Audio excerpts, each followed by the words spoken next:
Okay, I'm Andy Graham, and I'm in Antigua, Guatemala. And Rich asked a very good question. He says, "Andy, do you store things? Do you store things abroad? Okay, when I'm traveling, do I store things?" Um,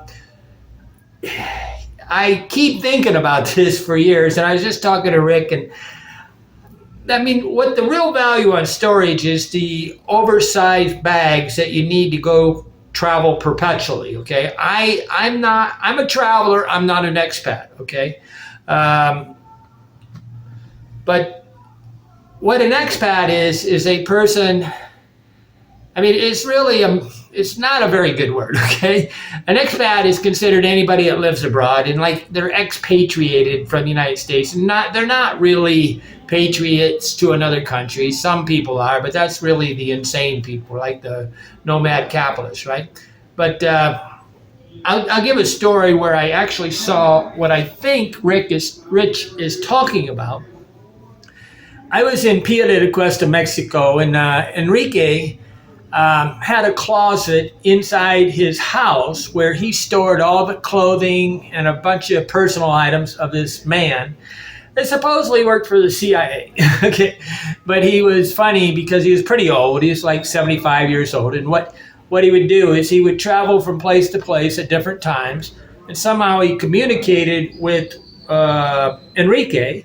And when he came, Enrique would unpack his stuff and give him all his stuff, and so that he never had to carry any luggage. And I've thought about that a lot, trying to have clothing set at a place. I mean, you got a lot of problems, right? It mildews and all sorts of problems like that.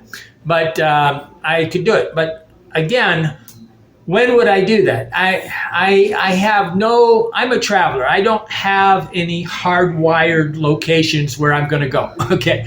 In fact, when he asked me that, I said no. I don't leave anything because I want to leave. Okay. I don't want any excuse to have to come to back to Lake Atalan, because if I leave anything on Lake Atalan or Togo or anything like that, wherever I've been many times, I'm very tempted to feel guilty if I don't return. Okay, like right now in Togo, I've got 4 women, 5 women, I don't know how many people, but a lot of people that keep writing me, when are you coming back?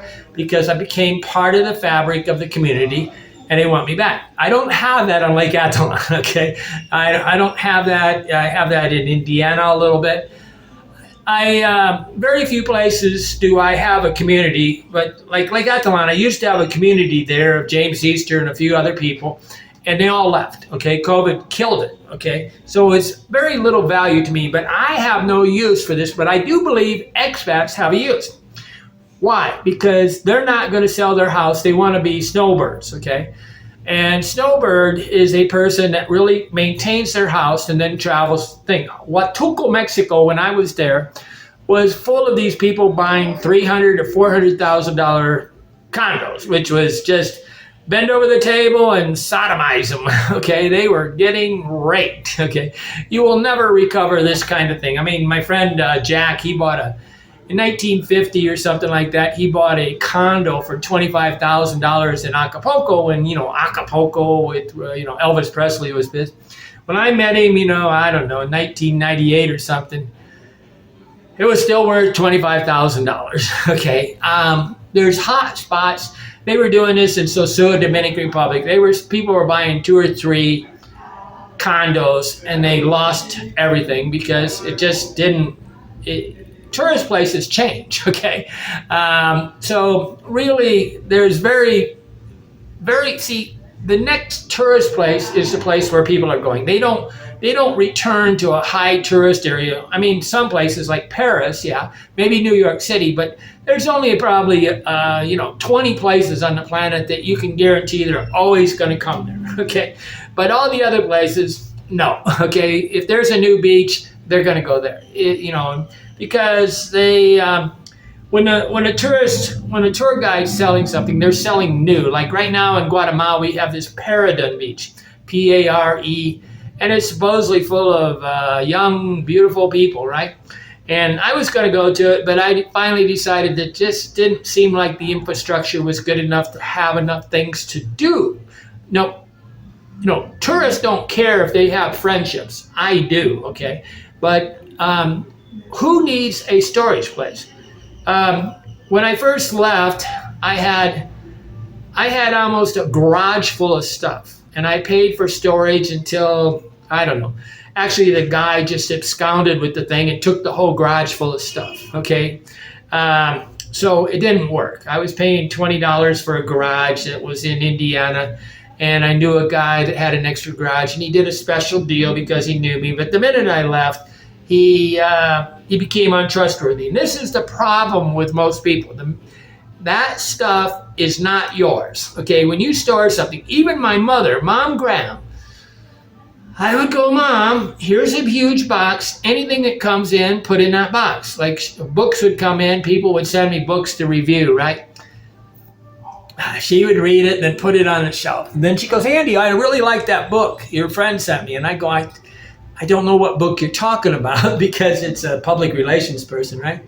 And but she didn't see that everything, even my sister does it right now, and it has a hard time making it to the box, okay? Because it's not mine, it's theirs, okay? It's not mine, it's theirs.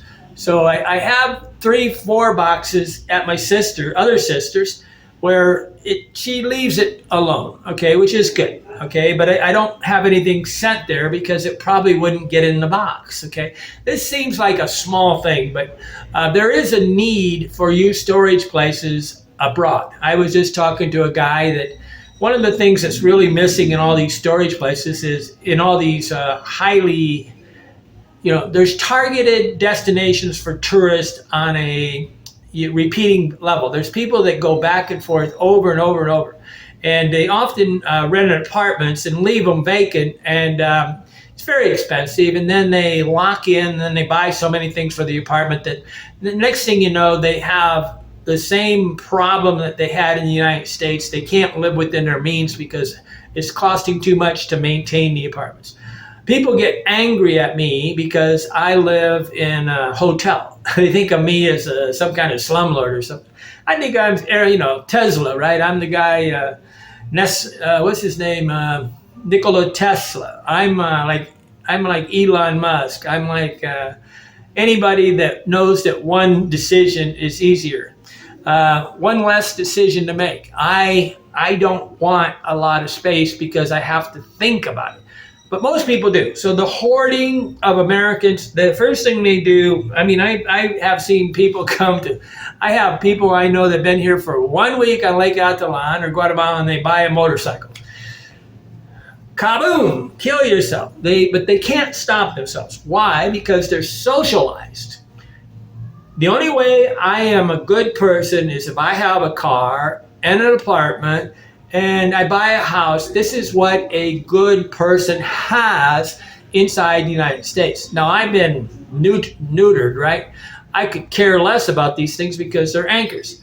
But it's a good business opportunity for people that could understand that. I was trying to talk to this guy Yoder yesterday, and I said, here's a on wheels kitchen unit. It's got a sink and electrical plug and a refrigerator. You could roll it into a room and the person would have an apartment, because people want to have an apartment. They don't want to have a hotel room.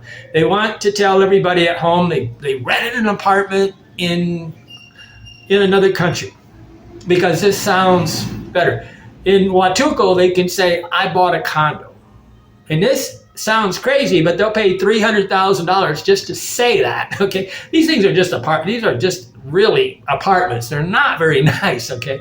They don't have any shade. There's no garden. It's surrounded by crap. You're sitting there going, gee whiz, the exterior part of this is just a bleak, it looks like a Ukraine apartment building, right? In Ukraine, they got them all out of concrete, right? They're kind of funny, like some kind of World War II kind of starlight thing. But I keep talking about the tiny homes, and a tiny home, if I built one, would have a owner's closet where you'd have a container where you could put almost all your stuff, lock it up, board it shut, and then you could rent the unit out. And that would be so that they could leave it and rent it out and earn money while they leave. They can earn enough money when they leave anymore before before the world bans Airbnbs. I mean, Airbnbs are causing a lot of problems on the planet. They could actually bankrupt Florida, because if they made it illegal to have Airbnbs in Florida, maybe 20% of the houses would go broke. Okay, they wouldn't be. But I don't want an excuse to return. I left a lot of stuff in Togo, West Africa, and Lomé with this lady that was like a doctor. And I call her up, and she sits there and say, "Oh, I'm doubling your rent from $30 to $60 or something like that." It was quite obvious that she was an abusive person, right? And I will not pay to be abused. I never will take a bad deal. I won't. If I get in a taxi, like this morning, I tried to get on a tuk-tuk in Penna Shell, and the guy doubled the price. He wanted 10, and I just didn't get in. And the next one came along, happy, paid the normal 5. I don't allow myself to learn to hate a country and the people, because once they see, especially in tourist places, like I don't know if I've ever taken, in the last 5 years, I don't know if I've ever taken a tuk-tuk in Antigua, because they're so abusive, okay? It's just the worst possible place for a tuk-tuk. Who wants to sit there and fight with a tuk-tuk? But what they want you to do is just be stupid, and they'll charge you 40Q for what would cost 10Q, right? But I left, and she doubled the price, so I just gave up the stuff.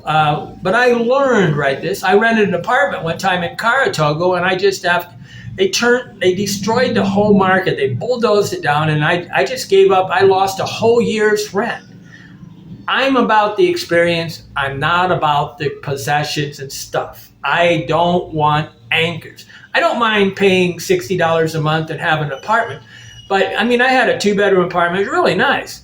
And on the other side it was nuts, okay? I did realize there that always rent a furnished apartment, because buying that stuff is more work than I want to do.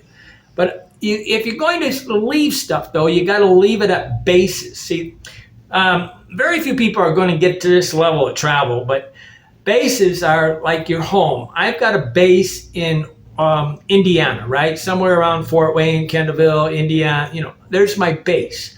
And I have 4 boxes in one of these cities, and that's the base. So I'm probably going to change my base in Central and South America to Medellin, near Medellin, north of Medellin, Colombia, because I used to consider Lake Atlan like a base. Like when I didn't know what to do.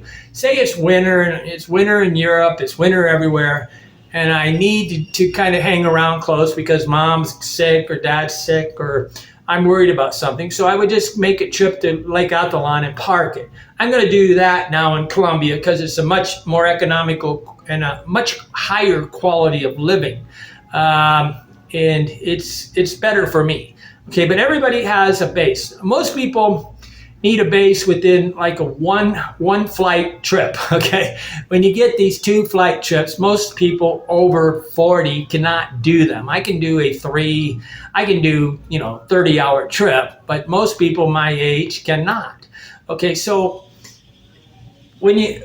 there's a value of being a snowbird that has like a plane trip, a direct flight to things. Like my friend Mark in Watuco, he's always said, "Oh, there's a direct flight from Dallas." I said, I could care less, okay? I just want cheap, right? If it's I got to amortize this price of the airplane. I'm not going to spend $400 to get to Watuco, okay? I'll spend, $250. I can get to Medellin, Colombia for about $150 from Chicago. Okay, I buy one-way tickets, but you want bases. And why do I want a base in Central and South America? So that I can park it, then go back to the United States, and then go to Africa on what it would be like an $800 plane trip, right?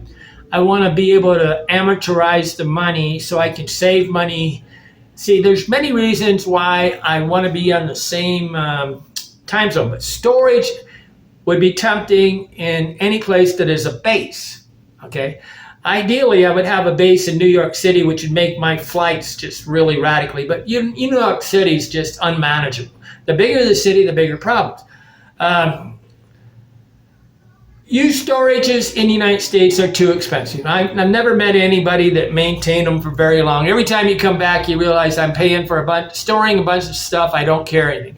I have a policy that if I don't touch something for like 3 months, it's in my backpack, I give it the boot. I don't love stuff, but Americans have been socialized.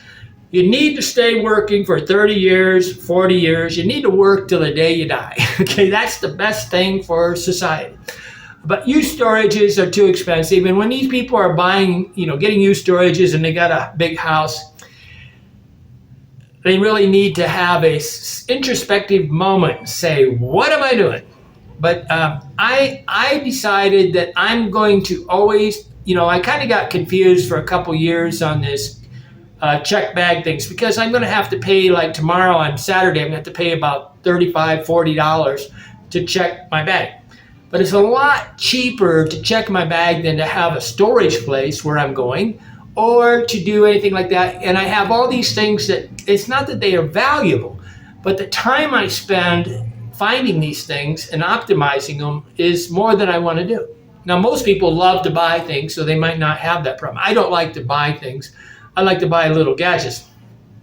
But I also don't carry things that I really want. Okay? None of the things that are in my backpack. I was laughing on the chicken bus. The guy put my bag up on the chicken bus, and there's very few bags on chicken buses anymore. And I was hoping, please, I hope he tied it down somehow.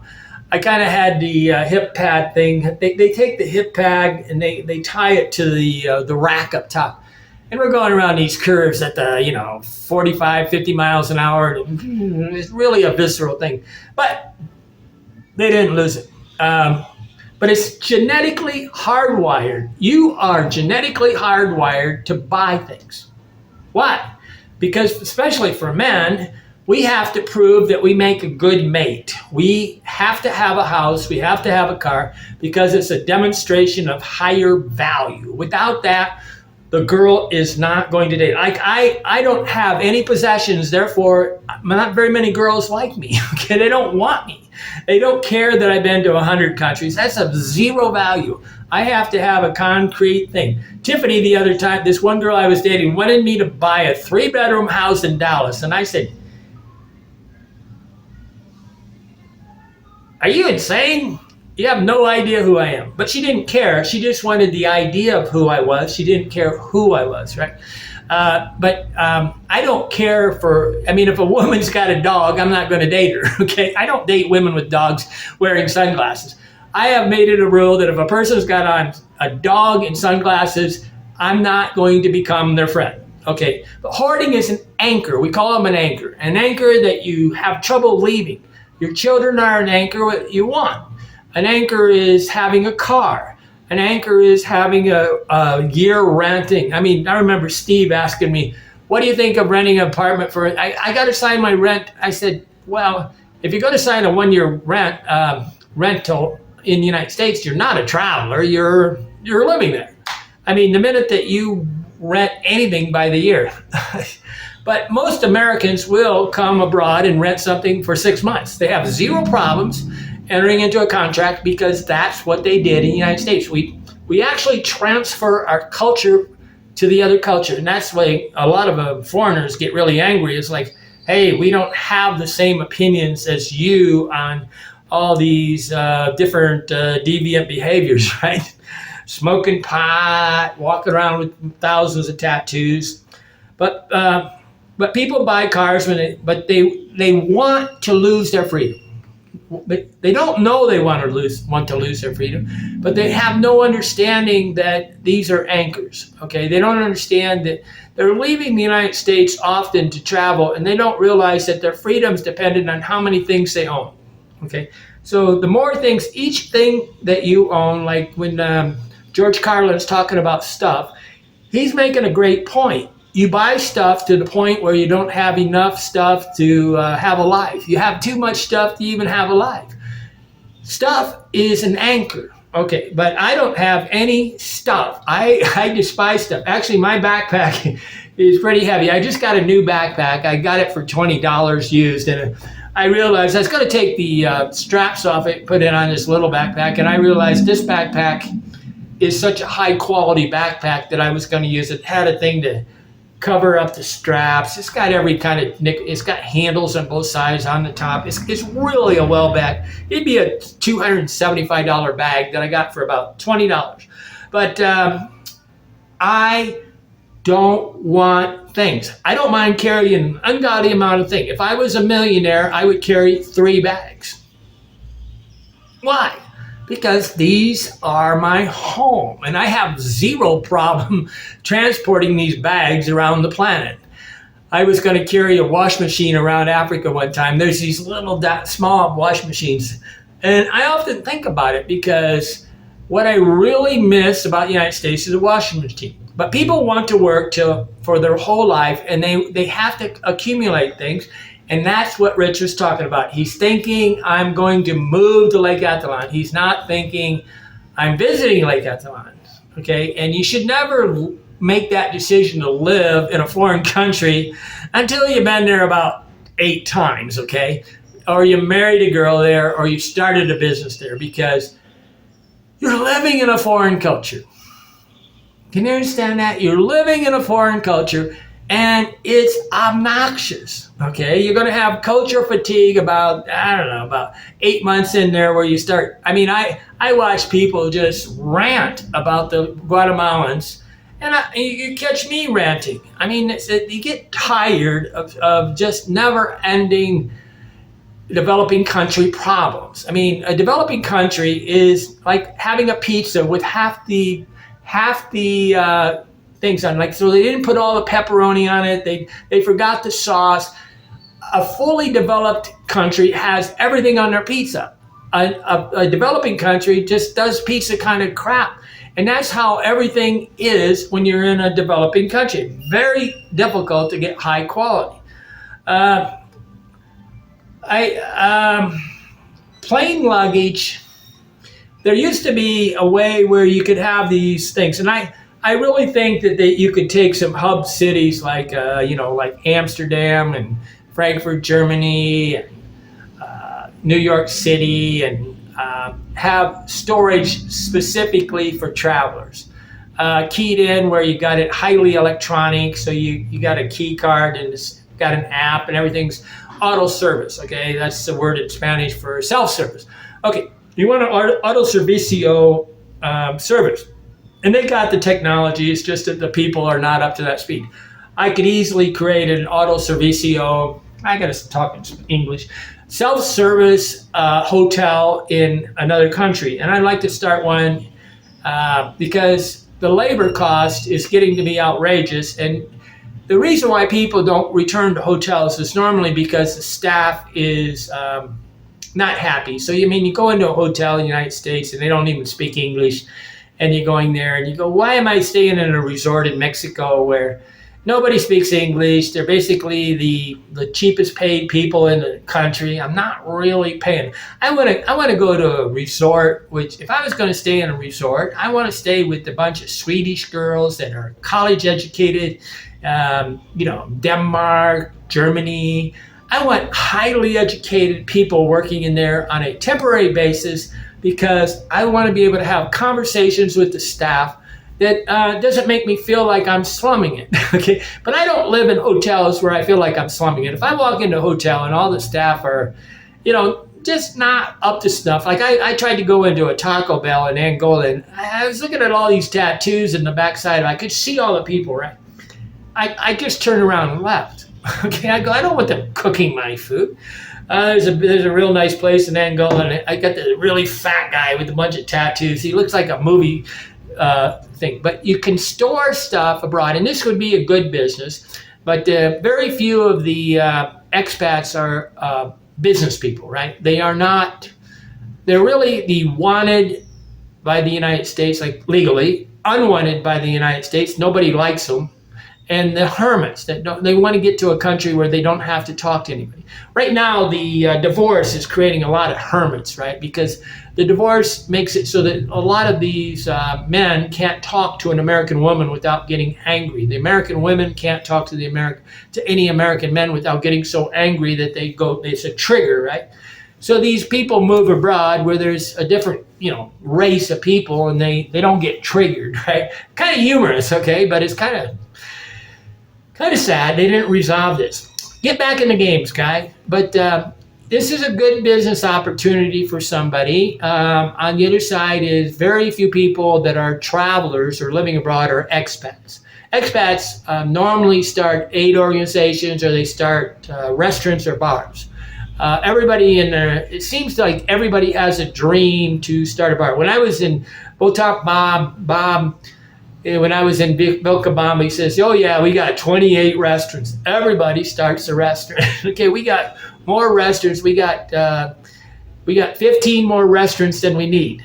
But they don't understand that the market, when you start an entrepreneur, you should see it. An entrepreneur is a person that sees a underserved problem. Like I'm talking right now about a problem that exists, and I can go to Lake Athlon, I can go to Lomé Togo, I can go to all these capital cities around the planet. There's no place to store stuff. And what they have to do is they end up, because they want to store their stuff, they rent an apartment, which just, it's a never-ending growing anchor, right? And it's permanent, right? And it's just a lot of lost money, okay? I mean, most people that have a used storage, when they start traveling, they end up going smaller and smaller. They start out with a garage, then they go to a half garage, then they go to a closet, then the next thing you know, they got a box of things. I did this, my mom had this area up top. I had a garage, 3-car garage where I could store stuff. And then and I just got rid of everything. Every time she would complain, I'd go burn the stuff, okay? Because I go, Mom, it's not, you can't even walk up the stairs, you're too fat, okay? I gave away my van. I had a Chevy van, and I gave it away to my nephew because I said, Mom, stop talking about my van. I don't want to think about things. She wanted me to have that anchor in my head because everything in the United States, we're maintenance men. We have to maintain everything we got. I said, it's sitting in the third stall on a charger. It's doing nothing. The tires are up. Why do you care? You got a 3-car garage that you are not even capable of walking to. I go, she had walking problems, right? But plane luggage, I have learned that carrying a large backpack is a lot cheaper than trying to buy things. So I highly recommend people try to stop this anal going light stuff. What you're doing is saying, I'm a person that, I mean, it's kind of like a minimalistic idiot, right? Minimalistic, got to come up with a word. They're a minimalistic, they lack this strategic understanding that you're depriving yourself. It's like there's people that live in hotels that won't buy a 5-gallon bottle of water. They won't buy a broom. They won't do any of the things that make their life good because the hotel ought to provide it. And I go, but you've been living here for 4 months. And then I go, don't you understand that having a broom is a benefit that you give yourself, okay? But I carry a lot of stuff that gives me a benefit for me. Like I carry 2 computers, which people would think is insane. But I like to take a lot of notes. I do a lot of writing, and I don't like to stop the movie that I'm watching. Like right now I'm watching Shameless. Really, this is the second time I watched it. But I want to click stop, pause, and type on my computer, then go back. I don't want to have this downtime of having to find the movie again, right? Or starting it halfway or whatever. I just want to stop it, do it. I did the same thing in the United States when I was a real estate broker. I had a VCR machine and I had videos, and I would work on my computer, and somebody call me up, I'd answer the phone, then I'd go back to watching my video. I hardly ever in the last 40 years, 30 years, have watched a film where it was on YouTube. I hate Showtime, HBO, or anything that means I have to be in sync with it. But these are business ideas, and it's part of the adventure to learn yourself. Okay, so the greatest thing about travel is the adaptation and the learning who you are. And a lot of people do the other thing. Any kind of friction, emotional friction, makes them angry. They need to stay home. Okay, if you go home and you're complaining about the weather, you're complaining about the traffic, you're complaining about the things that basically are the culture, you should stay home. Okay, All these things are challenging. Don't get me wrong. I get overwhelmed. I'm like anybody. Too much stimulation, and I'm like too much stupid, and I'm ready to start ranting. Right? There's a never-ending stupidity stuff. I was talking to somebody who was talking about a problem he had, and I said, I have like 10, 15 things a day that are just plain stupid. Okay, and I said, but I have unlimited patience, and most of the time. But when the stupid goes to about 30 a day, then I start to have problems. But that's my problem because I chose to move too fast. Because living as a traveler is living life 10 times faster than normal. Okay, send your questions and I'll answer them. I'm going to probably compare Guatemala to Colombia soon. I think comparing countries, especially for expats, like in the East Coast and the West Coast of the United States, they cannot afford to retire. And the only socially acceptable place to retire is abroad because they're not going to live their social currency to move to Indiana where it makes a lot of logical sense, common sense. They can't do it. They gotta vote with their penis envy, right? They got this problem. Their ego chooses where they live. Okay, but they can live abroad. So a lot of people that are not going to be able to retire abroad because of 10 to 30% inflation inside the United States on a set income. Your set income of $2,000 a month, you can travel the whole planet for $1,500 without even thinking about it because you amortize the money. You save money in Guatemala so you can go to Germany, right? Okay, I'm Andy Lee Graham. I've lived in 114 countries, and I've been doing this for 26 years. I don't have a home, and I don't store things because stuff has no value. Experience has all the value. Become a Patreon, and on Sunday nights, you can talk with us about any topics. I think this week we're going to talk about minerals for the teeth. Okay. I've been actually brushing my teeth with a combination of, coconut oil, vitamins, and minerals, 92 minerals. So I want the minerals to enter the enamel and reinforce it. And my friend Cliff has bought some special stuff, but he says he can't swallow it. I don't think that's probably a good idea. But this is Sunday right now. I'm in Guatemala and you're not. Why not? I'm here and you're not. Why not? I thrive on the desire to be alive. You can't thrive unless you strive to be alive. I'm Andy Lee Graham.